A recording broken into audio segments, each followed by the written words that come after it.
নমস্কার, কেমন আছেন সবাই? রূপকথা নতুন একটি ব্লগে আপনাদেরকে অনেক স্বাগত জানাই। আমি প্রথম থেকে এরিকা পাম গাছ প্রচণ্ড ভালোবাসি। এবার যে কবার আমি বাড়িতে এনেছি সে কবার আমি একটাও বাঁচাতে পারিনি। তবে এবার এগুলোকে আর ঘরের ভিতরে আমি রাখিনি, ঘরের ভিতরে রাখলে দেখতে আরও ভালো লাগে। তবে আমি চেয়েছি এবার গাছগুলোকে বাঁচাবো, সেজন্য বাইরেই রেখেছি, দেখি কতদিন ওরা বেঁচে থাকতে পারে। সব রকম দিক আমি খেয়াল করে ওদেরকে পরিচর্যা করছি। আর আমার জবা গাছগুলো কিন্তু খুব ভালোভাবে বেড়ে উঠছে।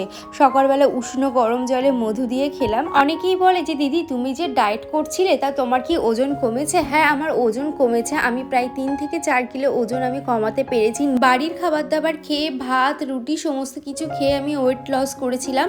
তবে কি তার সাথে আমি যোগা এক্সারসাইজ এগুলো কিন্তু কন্টিনিউ করতাম। আর আমার তো প্রচণ্ড চায়ের নেশা, আর চায়ের নেশা যাদের আছে তারা কিন্তু চা ছাড়া একদমই থাকতে পারে না, যেমন আমি। সকাল সন্ধ্যা হলেই যেন মনটা কেমন চা করে। তবে চিনি ছাড়া চা খেতে কিন্তু আমার একদমই ভালো লাগে না। মাঝে যখন প্রচণ্ড হেভি হয়ে পড়েছিলাম তখন নিজের মনকে বুঝিয়ে কিন্তু গ্রিন টি খেতাম, একদমই ভালো লাগতো না। তারপর এক সময় গিয়ে অভ্যাস হয়ে গেছিলো। এখন এই শীত পড়াতে চা খাওয়ার নেশাটা যেন আমার বেশি হয়ে গেছে। সকালে টুকটাক কাজকর্ম যা ছিল সেগুলোকে গুছিয়ে রেখে রান্নাঘরে আসলাম। আজকে বানাবো পাস্তা, তো তার জন্য সমস্ত সবজিগুলো আমি কেটে নিচ্ছি। আর এদিকে আমাকে কমেন্ট করেছিল বিনীতা আমাকে লিখেছে, কথাগুলো একদম ঠিক বলেছো দিদিভাই, পুরো ব্লগটা দেখার পর অনেক ভালো লাগলো। থ্যাংক ইউ বিনীতা, এইভাবে আমার পাশে থেকো। এদিকে রাত্না ভৌমিক আমাকে কমেন্ট করেছে, দিদিভাই তোমার ভিডিও অসাধারণ, থ্যাংক ইউ গো, এইভাবে আমার পাশে থেকো। রিঙ্কি আমাকে কমেন্ট করেছে খুব সুন্দর হয়েছে, তো থ্যাংক ইউ রিঙ্কি, এইভাবে পাশে থেকো আর সাপোর্ট করো রূপকথাকে। মৌ লাইফস্টাইল অ্যাকাউন্ট থেকে দিদিভাই আমাকে কমেন্ট করেছে, লাইক দিয়ে পুরো ভিডিওটা দেখে নিলাম, খুব ভালো লাগলো, আর ব্লগ নিয়ে তো কোনো কথাই বলার নেই। তো থ্যাংক ইউ দিদিভাই, তোমাদের প্রত্যেকটা নাম আমার মুখস্থ হয়ে গেছে এবং তোমরা আমার প্রত্যেকটা ভিডিওতে এত সুন্দর সুন্দর কমেন্ট করো, সত্যি কিছু বলার নেই। এইভাবে আমার পাশে থেকো এবং রূপকথাকে সাপোর্ট করো। আর তোমাদের এক একটা কমেন্ট আমার সত্যি বলছি যে মোটিভেট হই আমি প্রত্যেকটা কাজ করতে গেলে। আর তোমরা আমাকে বলো যে দিদি তুমি এত সুন্দরভাবে গুছিয়ে কাজ করো, কিভাবে করো? তো এগুলো না অভ্যাস হয়ে যায়। তো আমি কোনো কাজ একবারের চেয়ে দুবার করি না, কারণ আমি মনে করি যে ওই সময়টা আমি অন্য কিছুর পিছনে দেব, একটা কাজের পিছনে আমার লেগে থাকলে চলবে না। আমি ঘরদোর পরিষ্কার করতে ভালোবাসি, ঘর গোছাতে ভালোবাসি, অর্গানাইজ করতে আমার প্রচণ্ড ভালো লাগে। যেহেতু আমার হোম ম্যানেজমেন্ট ছিল সেই জন্য ছোটো থেকেই মানে 11-12 যখন পড়ি তখন থেকে আমার মাথায় ঘুরতো যে সত্যি এরকমভাবে যদি ঘর সাজানো যায়, ওরকমভাবে যদি ঘর সাজানো যায়, তো সংসারে এসেই তো আমি এত কিছু পাইনি। তো যখন পেয়েছি তখন মনের মতন করে নিজের মতন করে গুছিয়ে রাখার চেষ্টা করি।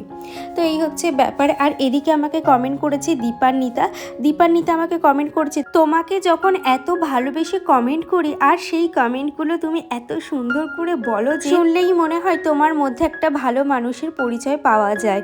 হ্যাঁ অবশ্যই, সবসময় তোমার পাশে আছে দিদি। তো থ্যাংক ইউ দীপান্বিতা, এইভাবে পাশে থেকো। আর কেন পড়বো না, তোমাদের প্রত্যেকটা কমেন্ট পড়ার জন্যই আমি প্রত্যেক দিন ব্লগ বানাই, আর প্রত্যেক দিনের ব্লগে তোমরা কমেন্ট করো। তো এটা আমার কাছে একটা পাওনা, আর সেই উপহার মানে এইটুকু বলা, তোমাদের নামগুলো নেওয়া, এর মধ্যে যদি তোমরা একটু আনন্দ পাও, তোমরা যদি একটু মানে ভাবো যে আমাদের কমেন্টগুলো পড়ছে, তোমাদেরও তো আনন্দ হবে বলো। তো সেই জন্যই পড়া। আর সকালে পাস্তা বানাচ্ছি, এখানে আমি ইউজ করছি ডিসার্নোর পাস্তাটা। এটা আমি অ্যামাজন থেকে নিয়েছিলাম, আর এটা এতটা টেস্টি, এর মধ্যে কিন্তু কোনো রকম ময়দা মেশানো নেই, আটা আর সুজি দিয়ে একদম হেলদিভাবে বানানো, সেই জন্য আমার মাম্মামকে দিতেও কোনো অসুবিধা নেই। আর আজকের এইটা আমি আমার জন্য বানাচ্ছি। আর তোমরা যদি ডিজাইনার পাস্তাটা পারচেস করতে চাও অ্যামাজন থেকে ইজিলি পারচেস করতে পারো, লিঙ্ক আমার ডেসক্রিপশানে দেওয়া আছে। আজকে একটু চাউমিনের মতন করে পাস্তাটা বানালাম। পাস্তাটা সিদ্ধ করে নিয়েছি, আর পাস্তাটা সিদ্ধ করলে না অনেকটা বড় হয়ে যায়। আর এদিকে সমস্ত সবজি দিয়ে একটু ঝাল ঝাল করে পাস্তাটা আজকে ভাজা করেছি। কেমন লাগছে অবশ্যই কমেন্টে জানিও। অনু ব্লগ অ্যাকাউন্ট থেকে দিদিভাই আমাকে কমেন্ট করেছে, সত্যি দিদিভাই তোমার কথাবার্তা এবং তোমার কাজকর্ম সমস্ত মিলিয়ে বেশ সুন্দর লাগে, ভিডিও না দিলে পরে বেশ মিস করি। তো আমিও মিস করি জানেন তো, আমি যখনই অনেক দিন ধরো 3-4 দিন আমি ভিডিও দিতে পারলাম না, তখন আমিও মিস করি, এই সেই দিদিভাইদের কমেন্টগুলো পড়তে পারছি না। বিশেষ করে এই ব্লগের প্রতি আমার একটা আলাদা নেশাই আছে। এই সংসারে কাজকর্ম গুছিয়ে করা, ক্যামেরা সেট করার পিছনে একটা আলাদাই ভালোবাসা তৈরি হয়ে গেছে। গেছে। আর আমিও জানি তোমরা আমার ব্লগ দেখতে কতটা ভালোবাসো। এখন একটু বেরোচ্ছি, রেডি হয়ে গেছি। তো এমার্জেন্সি আমাকে একটু বেরোতে হচ্ছে, মা ওদিকে সমস্ত রান্নাবান্না করে রাখবে, আমি সমস্তটাই গুছিয়ে দিয়ে এসেছি। তো এখন বেরোবো, কারণ একটু দরকার আছে। তোমাদেরকে পরে জানাবো যে আমি কী কিনতে যাচ্ছি। তো চলো দেখতে থাকো। বসিরহাটে গেছিলাম, তো ওখান থেকে আসার সময় নিয়ে এসেছিলাম সোমপাপড়ি। এটা আমার খেতে বেশ ভালো লাগে, আর এটাই ওই টুকটুক করে খাবো। আর সাথে সাথে আসার পর একটু ডাবের জল খেয়েছিলাম, আর প্রচুর শ্বাস ছিল।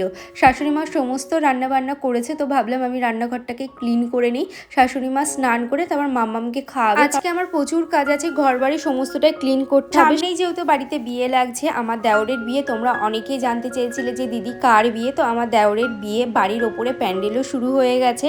আর এদিকে আমাকে কমেন্ট করেছে লাইফস্টাইল অ্যাকাউন্ট থেকে দিদিভাই আমাকে একটা দারুণ কমেন্ট করেছে, লিখেছে তোমার প্রত্যেকটা ভিডিও দেখি, কমেন্ট করি, বাট দুদিন ধরে দেখছি বন্ধু তুমি আমার নাম নিচ্ছ না কেন? তোমার ভিডিওর অপেক্ষায় থাকি, ভাবি কবে তুমি ভিডিও দেবে। আর ভিডিও না আসলে তোমার পুরনো ভিডিওগুলো আবার দেখি।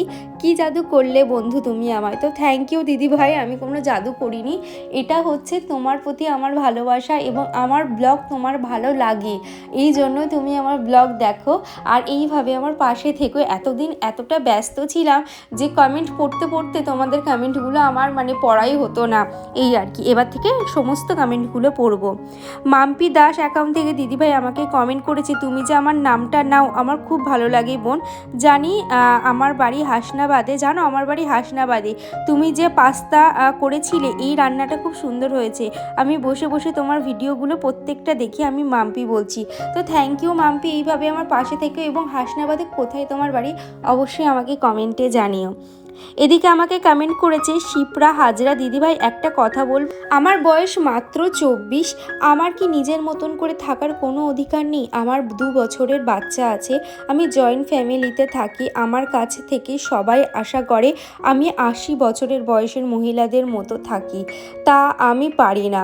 তো এটা জানো তো, সবার এক্সপেকটেশান যে থাকবে তুমি সমস্তটা করবে সেটাও ভুল, আবার তুমি যে সব কিছু করে উঠতে পারবে এটাও ভুল। এটা সবাইকে বুঝতে হবে, তুমি বোঝাবে, আর তা না হলে সবাইকে বুঝতে হবে, এছাড়া কোনো উপায় নেই। জানো তো, তুমি যতটা পারবে ঠিক ততটাই করবে। আজ আসি তাহলে, আজ এই ব্লগটা এত দূরই থাকলো, দেখা হচ্ছে নেক্সট ব্লগে, টাটা।